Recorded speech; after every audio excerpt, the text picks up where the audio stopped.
Welcome to our YouTube channel the future of maths. So अगर आप इस video में नए हो तो चैनल को सब्सक्राइब कीजिए ताकि हर नए वीडियो आप तक पहुंच सके। अच्छा, अब हम स्टार्ट करते हैं additive identity matrix. Additive identity matrix क्या होता है? इसका डिफिनीशन है zero or null matrix is called additive identity matrix. Zero या नल मैट्रिक्स जो है ना, इसको हम एडेटिव आइडेंटिटी मैट्रिक्स कहते हैं। मतलब जो जिस मैट्रिक्स के साथ हम ऐड कर ले फिर वही मैट्रिक्स आता है, तो हम इसको क्या कहते हैं?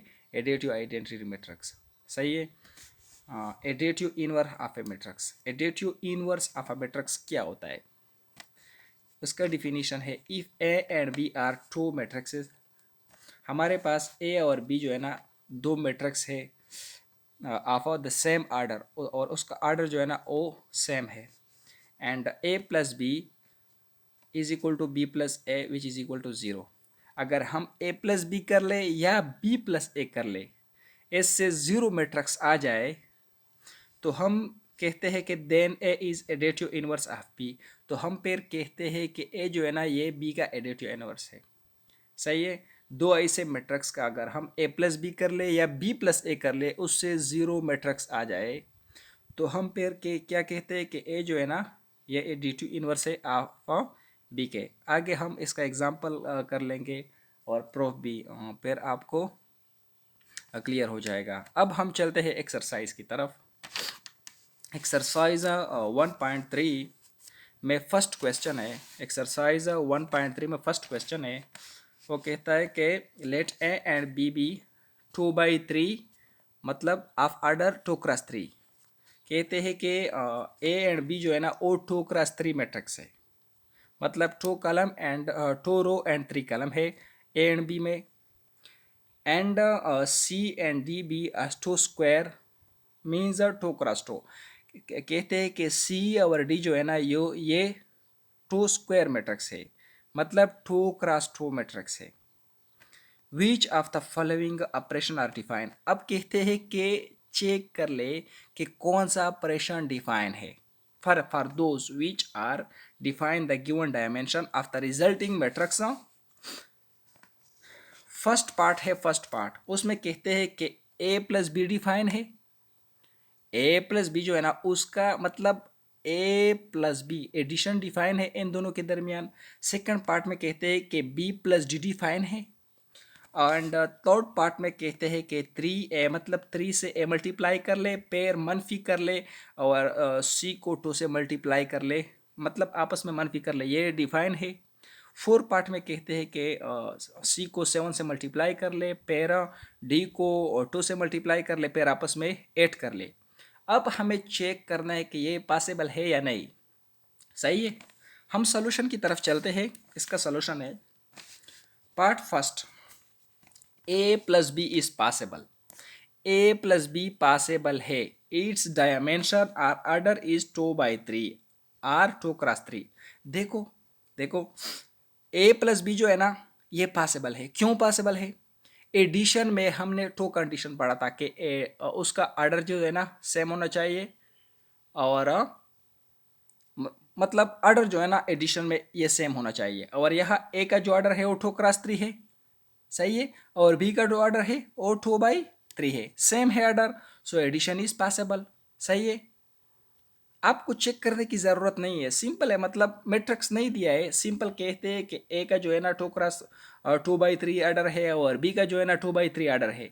तो सिंपली आपने भी सिंपल कहना है कि ये जो है ना ये पॉसिबल है। क्यों? इसलिए पॉसिबल है कि ऑर्डर सेम है। हमने एडिशन की कंडीशन जो है ना वो हमने पढ़ी है कि दो मैट्रिक्स का एडिशन तब पॉसिबल है अगर उसका ऑर्डर सेम हो। सो ऑर्डर सेम है।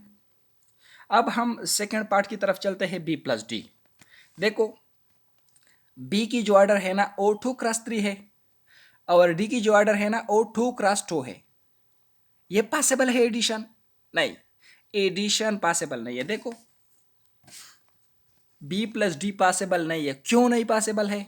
इसलिए पॉसिबल नहीं है कि बी जो है ना ओ 2x3 है, मतलब उसका ऑर्डर जो है ना 2x3 है। एक ऐसा मैट्रिक्स है, एक ऐसा मैट्रिक्स बी जिसमें 2 रो है और 3 कलम, सही है। और डी जो है ना वो एक ऐसा मैट्रिक्स है कि उसमें 2 रो है और 2 कलम, मतलब स्क्वायर मैट्रिक्स है। ये पॉसिबल नहीं है, एडिशन पॉसिबल नहीं है। देखो अब पार्ट 3 की तरफ कहते हैं कि ए को 3 से मल्टीप्लाई कर ले, ए को 3 से मल्टीप्लाई कर ले, फिर 2 को 3 से मल्टीप्लाई कर ले। अगर ऐसो ए को मैं 3 से मल्टीप्लाई कर लो, इसका ऑर्डर चेंज नहीं होता है, वो वही 2 क्रॉस 3 ऑर्डर होगा। ए का जो है ना ऑर्डर 2 क्रॉस 3 है, अगर मैं 3 से मल्टीप्लाई कर लो फिर वही ऑर्डर होगा। और सी का जो ऑर्डर है ना वो 2 क्रॉस 2 है, अगर मैं 2 से मल्टीप्लाई कर लो फिर वही ऑर्डर होगा।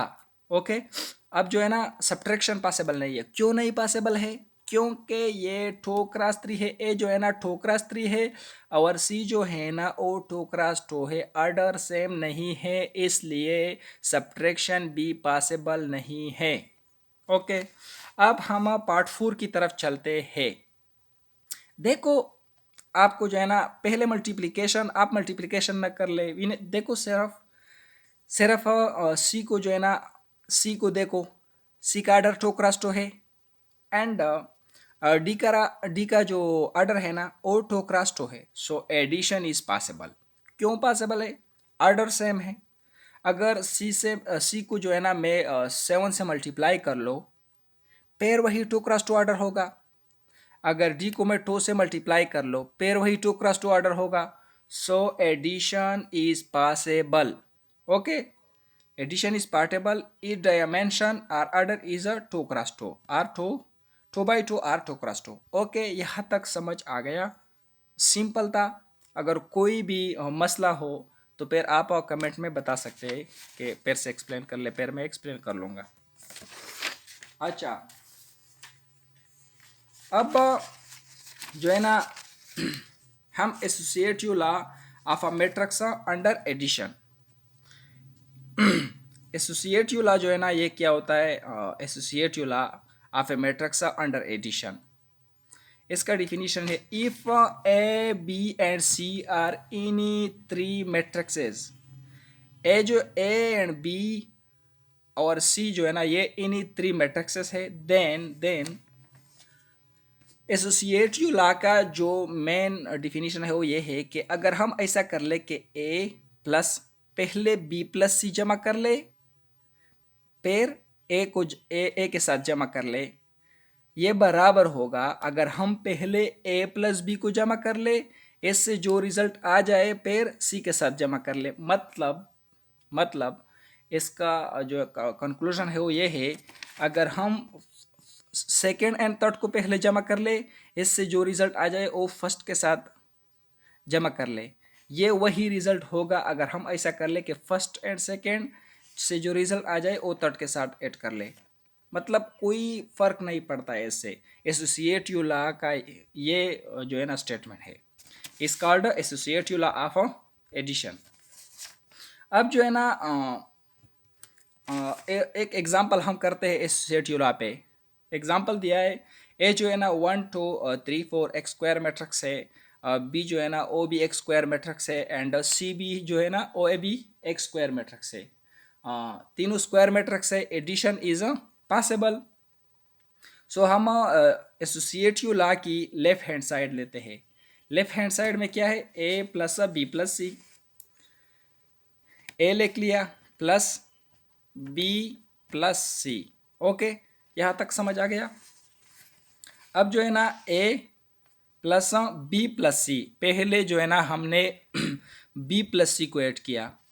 अब जो है ना एडिशन जो है ना मैं पहले भी पढ़ा चुका हूँ कि एडिशन जो है ना करस्पॉन्डिंग एलिमेंट हम आपस में ऐड करते हैं। ये जो है ना 4 का करस्पॉन्डिंग क्या है? 1 है, सिंपल ऐड किया। 3 का करस्पॉन्डिंग क्या है? 3 है। 2 का करस्पॉन्डिंग 5 है।